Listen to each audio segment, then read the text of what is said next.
Stupid deadly trends in history.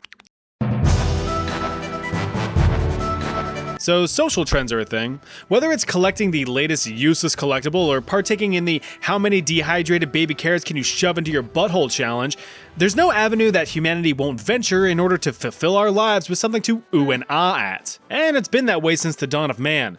Take, for instance, flagpole sitting. It's exactly as boring as it sounds, but for the dopamine-deprived people of yore, this was the bee's knees. The practice of posteriors perpetually planted on pillars and poles was prevalent as far back as the 5th century. Back then, a bunch of Christian dudes called stylites would make it their mission to live atop tall pillars, with the term stylites deriving from the Greek stylos, quite literally meaning pillar or column. Now, this wasn't for social entertainment, but rather for the salvation of their soul. Perhaps history's most well-known stylite was Simeon the Stylite. He believed that by living all uncomfy and uncozy atop his tall little pillar palace in Syria, with minimal sustenance and constant exposure to the elements, he would essentially cast away his mortal self. All that remains would be his immortal soul, ready for a first-class ticket to the heavens beyond. Because I guess God loves watching his creations mercilessly punish themselves for good boy points.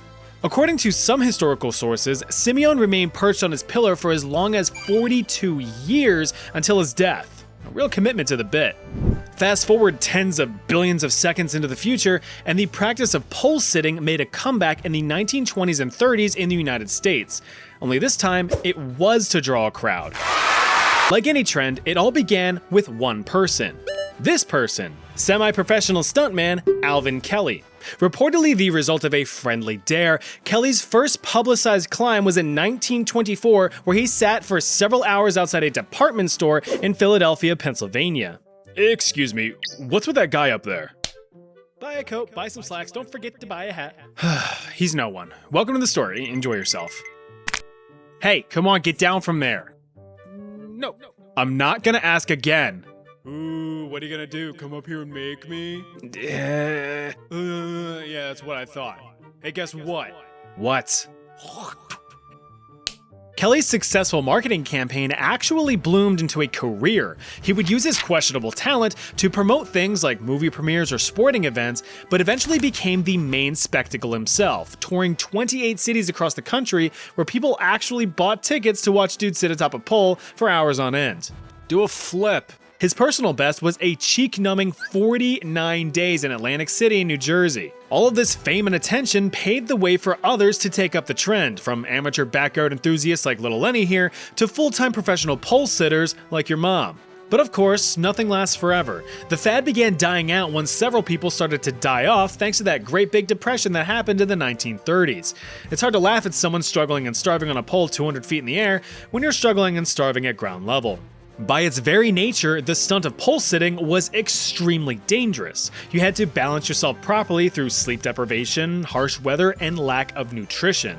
One slip or overcorrection was enough to convert all of your potential energy into kinetic energy as you gave onlookers a direct demonstration of gravitational acceleration. Well, there he goes.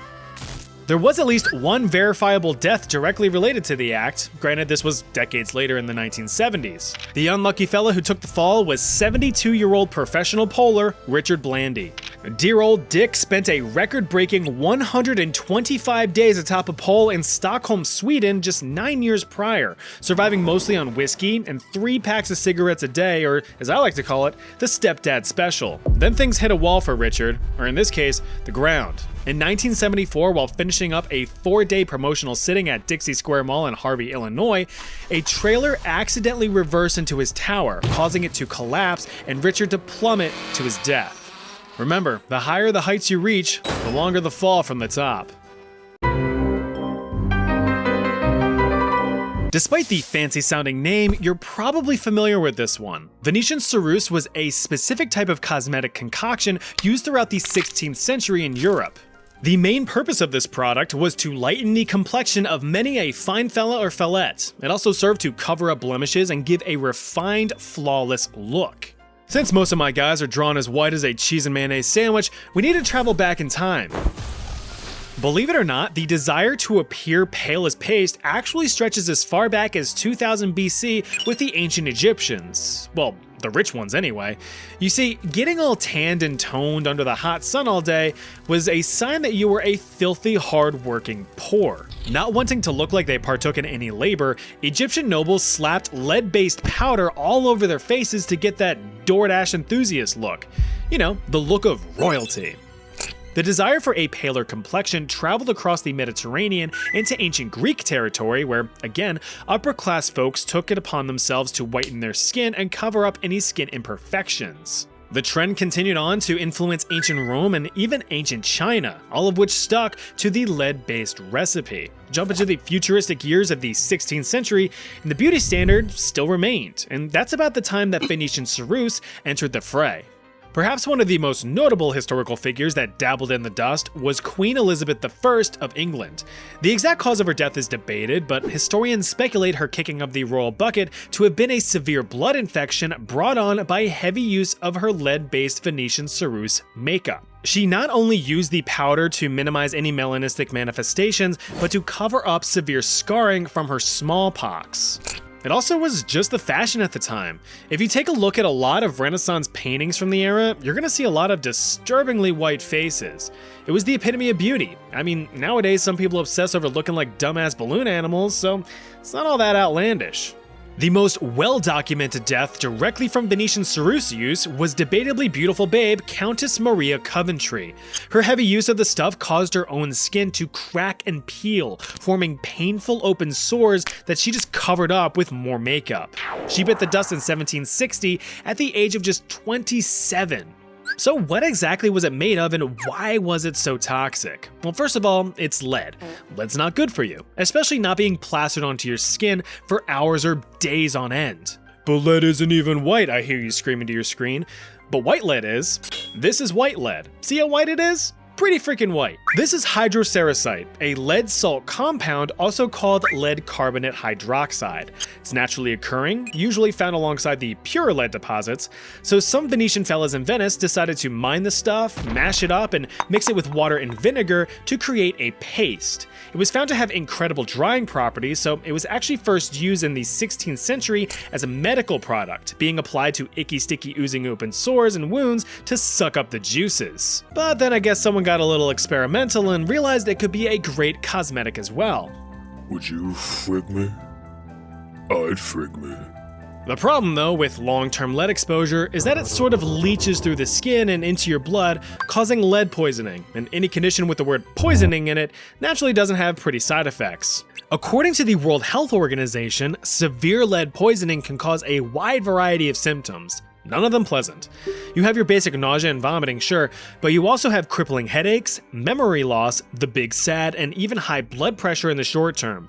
As for the long term, we're talking reproductive issues and even permanent brain and nervous system damage. The neurological effects often led to increased aggression, hyperactivity, and the lowering of one's IQ. So in scientific conclusion, heavy lead makeup was creating a bunch of irritated, angry, infertile morons. Just like those dang Insert political party here. Am I right?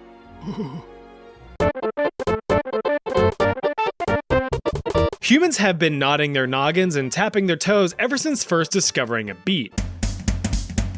And the act of rocking out usually lasts for several songs, which is normal, but how would you feel about dancing for days on end? Well, it happened. Dance marathons were all the rage back in the 1920s in the United States, but Americans actually have the British to thank for that. In February of 1923, professional dance couple Ollie and Edgar took it upon themselves to cut a British rug for 7 hours straight. This was something that, historically speaking, had never really been done before, and it caught some national attention.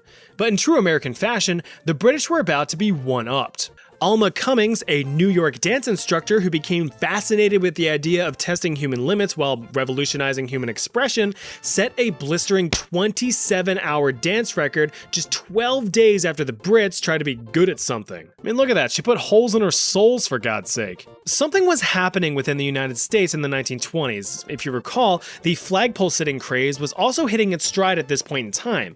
Americans became obsessed with record-breaking feats of human physical endurance. So publicity stunts became the norm as normal humans tried pulling off superhuman endeavors. I'm gonna lift this car. So after Alma busted her move, the idea of endurance dancing began to take off. Within the next few weeks, her record had been broken 9 times across the country, so everyone was getting into the swing of things. It became a public spectacle, with promoters hosting dancing marathons as a form of entertainment. Pay a 25-cent fee, and you could just watch people shimmy shimmy shimmy to the break of dawn. Several dawns, actually. You see, it didn't take long for the craze to drop a ranked mode. Competitive dancing marathons saw couples boogieing for days on end to get a chance at solid cash prizes. Those prizes became even more valuable once the world entered the Great Depression in the 1930s. In a collapsed economy, these marathons were seen not only as a form of entertainment for the now destitute masses, but a means of survival. That's because participants were properly fed and sheltered in exchange for their performance, all while still having that chance at a grand prize. These prizes could range from a couple hundred to a couple $1,000. Now, considering that the median income in the 1930s was roughly $1,000 a year, this was a big deal. So dancing devolved from entertainment to desperation. Competitors were allowed only short breaks in between numbers to catch their breaths, but they were still required to move and groove in some form, be it a tap of the foot or a nod of the head. Couples that stayed still for too long were actually prodded with sticks or splashed with water to get them back on their feet again, lest they be disqualified and thrown to the streets. The most famous dance champions of the age were handsome stud muffin Callum de Villiers and beautiful babe Vani Kuczynski. So take a guess. How long do you think that their record-breaking dance lasted for?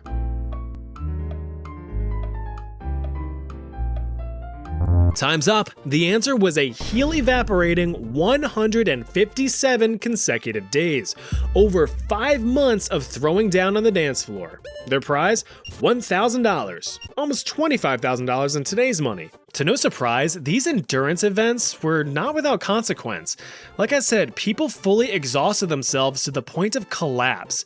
Staying in the contest meant that you had food, water, and shelter for as long as you kept shaking that thing.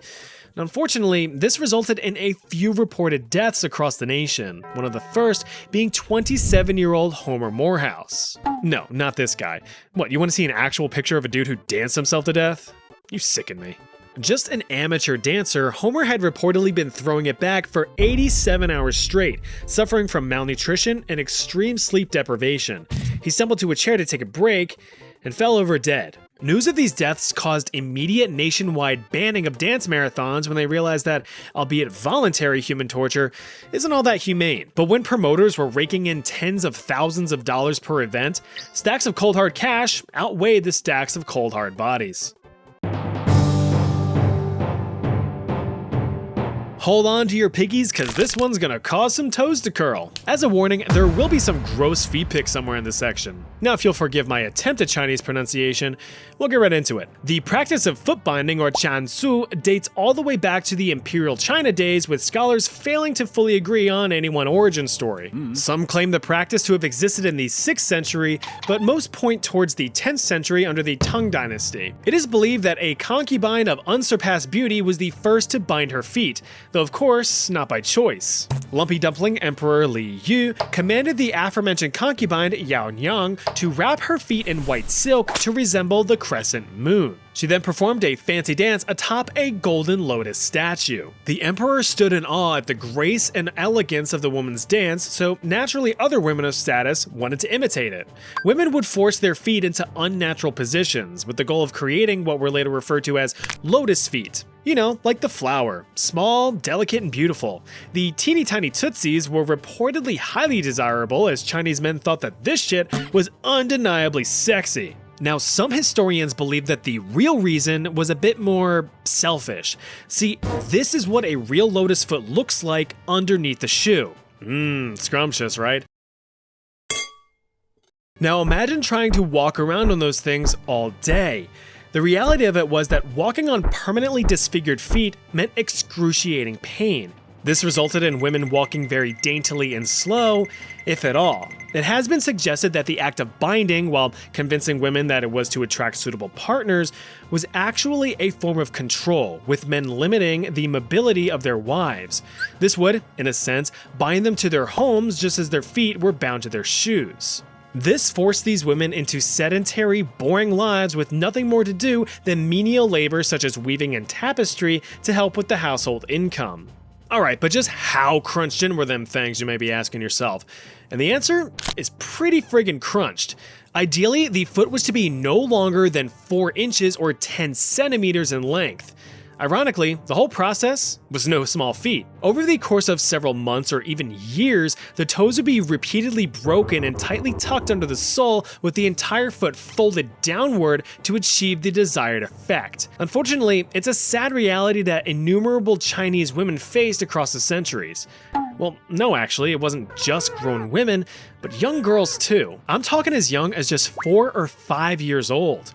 Gotta fold and mold them feet while they're still growing. You ever go on the Living with the Land ride at Disney's Epcot and see the neat Mickey-shaped pumpkins growing? It's the same principle, but with human feet. The binding of youthful feet was not only practical from a physical standpoint, but a disciplinary one as well. It trained young girls to realize that life is pain, as well as the importance of abiding by societal rules and customs. This practice persisted from the 10th century all the way up to the 19th century.